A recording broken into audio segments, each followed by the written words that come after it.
A simple technique on how to repair very common mistakes. Next on Music Surgery with me, Dr. Bob.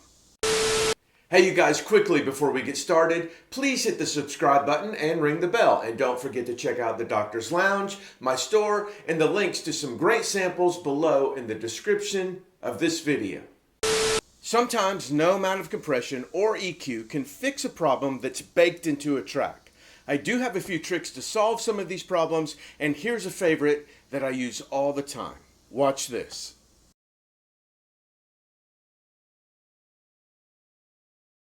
All right, you guys, when I talk about something's baked into a track, I mean you can't separate out something that's in the track. For instance, in this track I want to play you, it's an overhead track, and the hi-hat is way too loud. The drummer was killing the hi-hat, so as you'll hear, I can't get that out of the track because it's baked in a stereo file right here. So let me play this for you.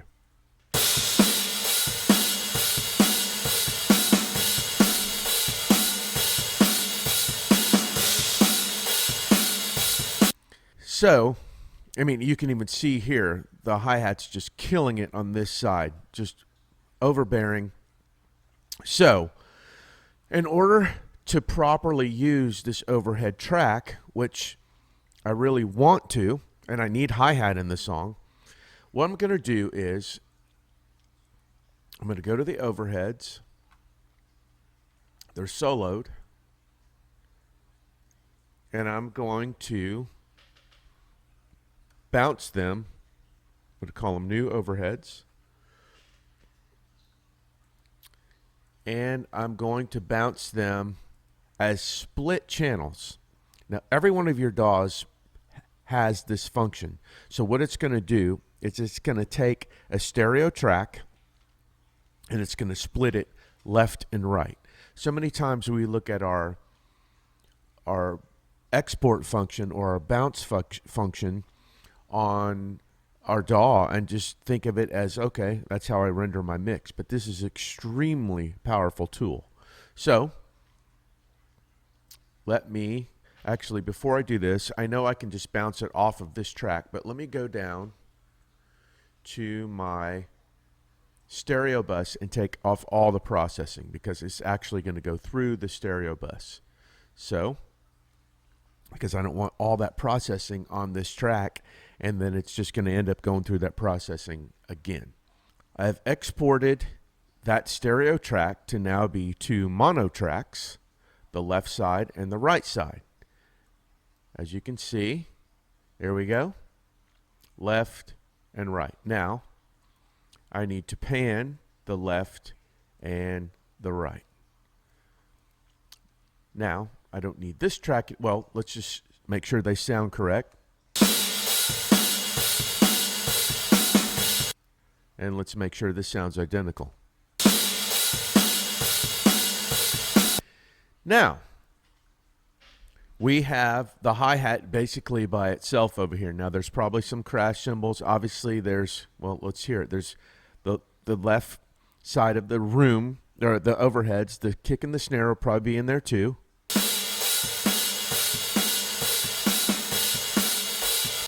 It is. But a very important lesson in mixing is you can't always mix it the way that you want. You have to mix what you're given. So when you have to mix what you're given, you have to come up with ways to get around what you perceive to be mistakes or problems. In a perfect world, I wouldn't have to do any of this, but it's our job to make it sound great and fix problems. So now that I have, not the hi-hat by itself, but it's somewhat isolated, I can turn it down.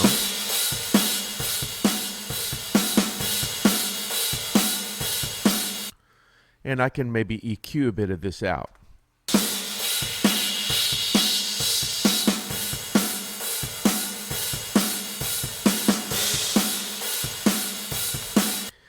So now you're saying, well, that's fine, Bobby, but you know, your kick and your snare image is off now in your overheads. Now,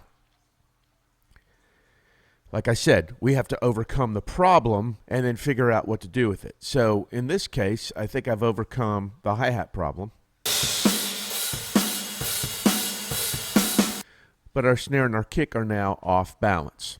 So I've created a new problem, but one that I can solve. So what I've done is I've copied the kick snare pattern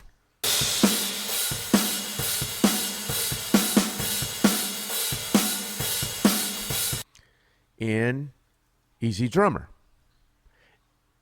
And what I've done is I've soloed the overhead, just the overhead mics in Easy Drummer. So what I have in Easy Drummer is this.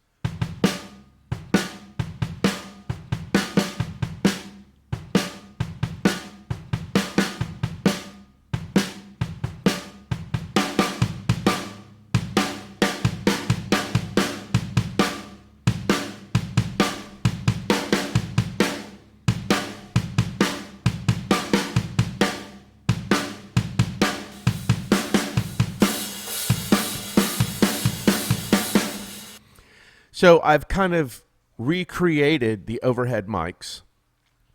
So now what I'm going to try to do is make a new balance between the recreated overhead mics, because like I said, in Easy Drummer, I've just soloed the overhead mics.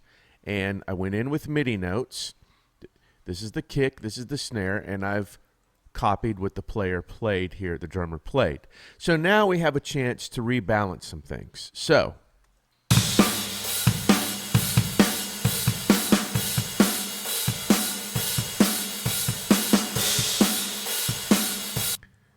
let's look at our stereo image and see if we're looking like we're balanced.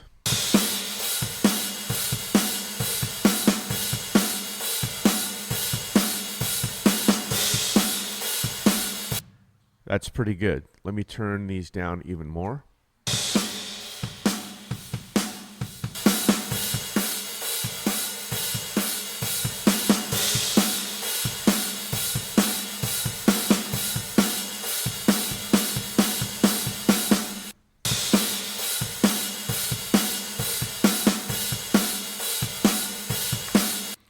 And there you go.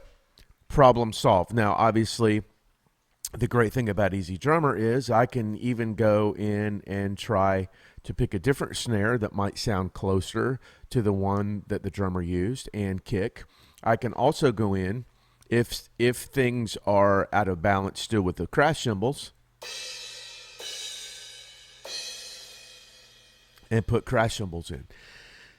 It sounds like I've created a lot more work than what I started with, but in a song like this, the hi-hat is driving the chorus. So I've got to make that work or I'm sunk. So anyway, like I said, sometimes you have to mix what you're given and get around problems instead of what the ideal is. Now let me give one more example.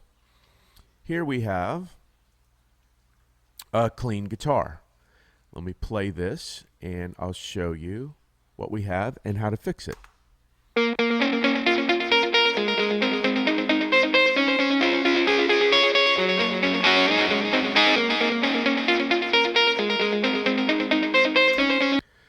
So we have guitar on one side, delay on the other. So what I'm going to do is I'm going to go back in, turn my inserts off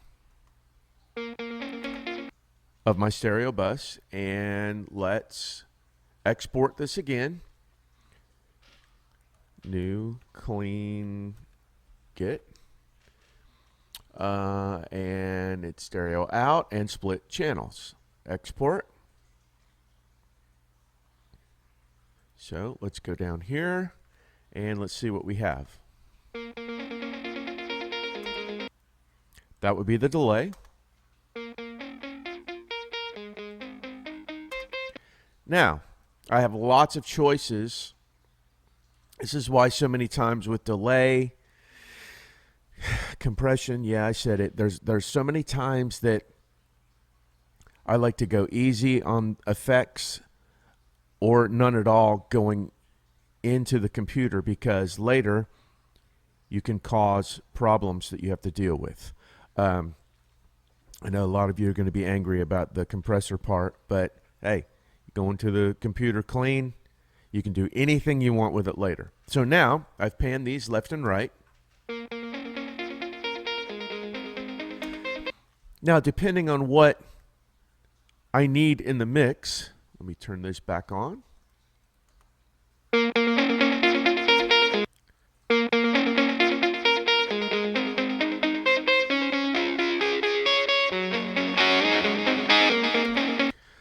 I can make the delay closer to the guitar by panning it towards the same side.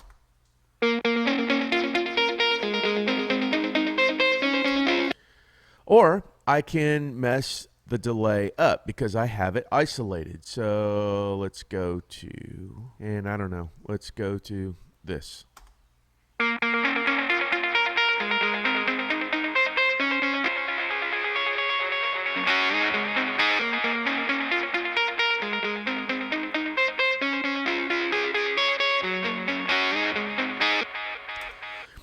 So as you can see, there's so many things to do with the export or bounce function that isn't just bouncing or exporting your mix. You have so much control if you have a problem, or you can isolate things to make them cleaner, to get things out of the way, and to even creatively, like I put a different EQ on the delay.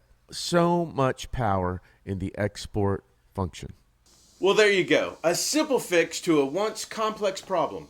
Don't forget about the export button in your DAW. It can be a very, very useful tool. Thanks as always for watching. Give me some comment love and a thumbs up below, and hit me at drbobmusicsurgery@gmail.com if you want to say hello or you want me to work on your music. Take care of yourselves and each other, and I'll see you the next time the doctor's in.